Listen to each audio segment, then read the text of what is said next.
નમસ્કાર મિત્રો, મારી ચેનલ રાહુલ ટેક ઓફિશિયલમાં તમારું સ્વાગત છે। આજના વિડીયોમાં જણાવીશ કે જન્મ પ્રમાણપત્રમાં કઈ તારીખ સુધી સુધારા કરી શકાય છે, સુધારા માટેની છેલ્લી તારીખ કઈ છે, જેની વિગતે માહિતી વિડીયોમાં આપેલી છે। તો વિડીયો પૂરો જોજો। ચેનલ પર નવા છો તો ચેનલને પણ સબસ્ક્રાઇબ કરી દેજો અને બાજુમાં આપેલા બેલને પણ દબાવી દેજો, જેથી નવા વિડીયો અપલોડ કરું તો તેની માહિતી તમને સૌથી પહેલાં મળી રહે।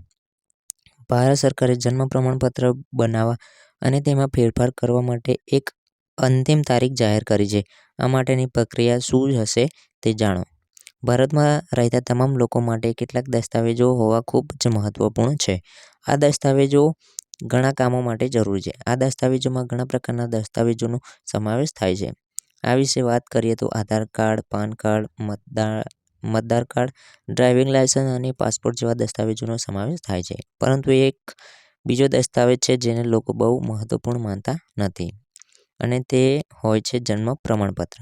ઘણા લોકો માને છે કે જન્મ પ્રમાણપત્ર ફક્ત શાળામાં પ્રવેશ મેળવવા માટે જ ઉપયોગી છે, પરંતુ અમે તમને જણાવી દઈએ કે તમારે જન્મ પ્રમાણપત્રનો ઉપયોગ ફક્ત આ માટે નહીં, પરંતુ ભવિષ્યમાં ઘણી બધી બાબતો માટે પણ કરવો પડશે।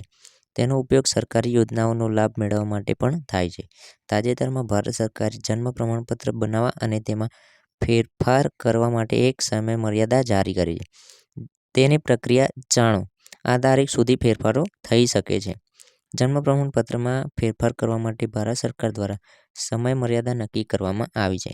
એટલું જ નહીં, તે જે લોકોના જન્મ પ્રમાણપત્રો બન્યા નથી તે લોકો આ તારીખ સુધી જન્મ પ્રમાણપત્ર માટે પણ અરજી કરી શકે છે। ભારત સરકારે આ માટે અંતિમ સમય મર્યાદા 27 એપ્રિલ 2026 નક્કી કરી છે।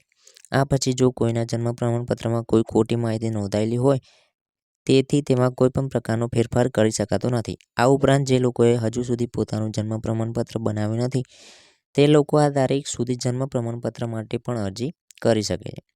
નિયમોમાં ફેરફાર થયો।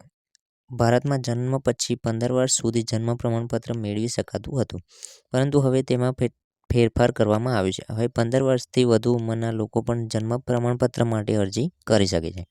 અગાઉ આ માટેની અંતિમ તારીખ 31 ડિસેમ્બર 2024 નક્કી કરવામાં આવી હતી, પરંતુ હવે સરકારે તેમાં ફેરફાર કર્યો છે અને આ સમય મર્યાદા 27 એપ્રિલ 2026 સુધી લંબાવી છે। આવી રીતે આવેદન કરો। જે લોકો જન્મ પ્રમાણપત્રમાં ફેરફારો કરવા માગે છે તેમના માટે અથવા તેમની ઉંમર 15 વર્ષથી વધુ છે, તેમને આ માટે મ્યુનિસિપલ કોર્પોરેશન ઓફિસ અથવા સંબંધિત ઓફિસમાં જઈને ઓફલાઈન અરજી કરવાની રહેશે, જેના માટે કેટલાક મહત્વપૂર્ણ દસ્તાવેજો પણ સબમિટ કરવા પડશે। આ પછી ચકાસણી પ્રક્રિયા થશે, પછી જન્મ પ્રમાણપત્ર આપવામાં આવશે। આ વિડીયોમાં આટલું જ। મળીએ નવા વિડીયોમાં। વિડીયો ગમ્યો હોય તો વિડીયોને એક લાઇક કરી દેજો અને ચેનલ પર નવા છો તો ચેનલને પણ સબસ્ક્રાઇબ કરી દેજો। બાજુમાં આપેલા બેલને પણ દબાવી દેજો, જેથી નવા વિડીયો અપલોડ કરું તો તેની માહિતી સૌથી પહેલાં તમને મળતી રહે।